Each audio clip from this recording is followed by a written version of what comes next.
What we know about God is what we have heard. God reveals himself. I will not say that you can know God through your mind, because what your mind understands is always through limitation of things.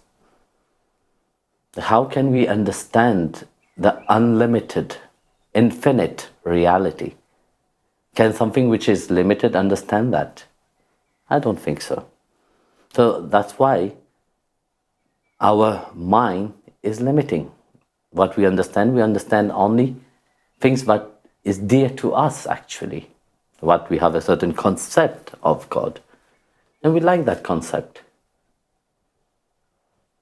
But really to understand him, we have to transcend that limitation. Like Krishna said in the Gita, I am everything. So when Krishna said that I am everything, can our mind understand that? No, we like this little Krishna which we worship. We like the Krishna which tell us nice things. Let us dance together. Let us have a good moment together. But when Krishna becomes strict, do we still like him? No, very often people like only what they like. That's why God has been portrayed in many other religions in many ways in a certain way. God must be like this and like that and like this. You have certain rules and regulation how God is. Here Krishna said, no, I am everything. When in chapter 15, verse 12, he said, I am the radiance of the sun which illumines this whole solar system. I am the brightness of the moon. I am that shine of the fire. Here, like that, he explained that by saying that behind everything there is a divine potency. And that divine potency is me. There's nobody else. But when we look at it, we'll see only the outside reality. Now, we look at the sun, do we see that is Krishna shining? When we look at the moon, do we see Krishna is the brightness of the moon is Krishna? No, you don't see. What you see the moon. When you see the fire, you see the brightness of the fire. But you don't see the potency, the opulence of who is behind that fire. Now it's like when we look at the light, we look at the light in a bulb, we see the light bright. When we look at the fan, we see the fan turning. When we have an oven, which is heating with electricity, we have a different kind of heat.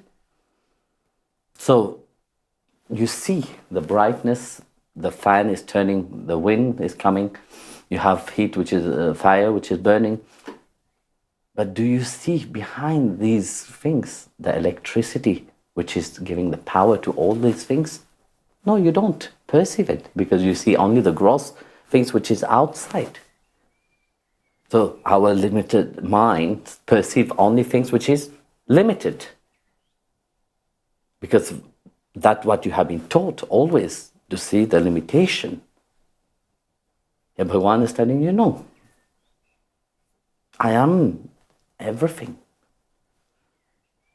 How to transcend that limited mind? You have to feed that mind with the right things. You see, if that mind, which is so much focused on the limitation, it will always stay limit. That's why I said that when Bhagavan said, focus your mind upon me. Why do you think he said that? Because he knows that, you see, how you perceive one thing, you perceive it always in a limited way. Even being God, you see, when you say God, who knows him if you don't have a relationship to him? You don't know him. You know a concept of God. You know, I say, a certain reality of him. You have heard about him, it's so beautiful, all this.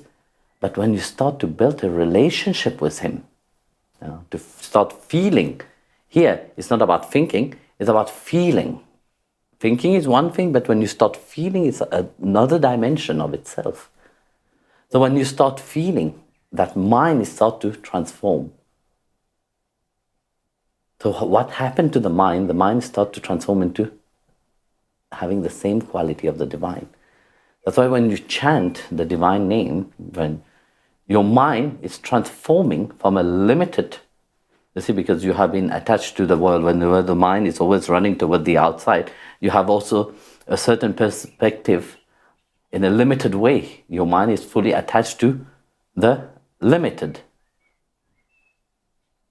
through the senses and through everything else, because this is what your mind run around. So when that mind start to run inward, in place of outward, start to go dive within. So another reality start to reveal itself. So that same mind start to transform. So that mind start to transform and start to reflect certain potency, which is hidden deep within. So that potency, that opulence, which is what Bhagavan Krishna said, is also hidden within yourself. So the self is start to shine upon just the sun, which is illuminating the whole universe. This solar system. It is the light of the sun from how many billion of years distance, but yet the light is illuminating. So like that inner light which is inside of you start to shine. So first what is shine upon the mind itself. So the mind become like the moon, which is reflecting the light of the sun, and it start to shine differently, start transforming itself. So the divine quality which is embedded inside of you start to shine through the mind. Through the mind, when the mind have been shining that divine quality, it start to shine through your senses. The way you see things change, the way you hear things change, the way you talk change, the way you act change, and the way you smell even change, because your odor also become more sensitive.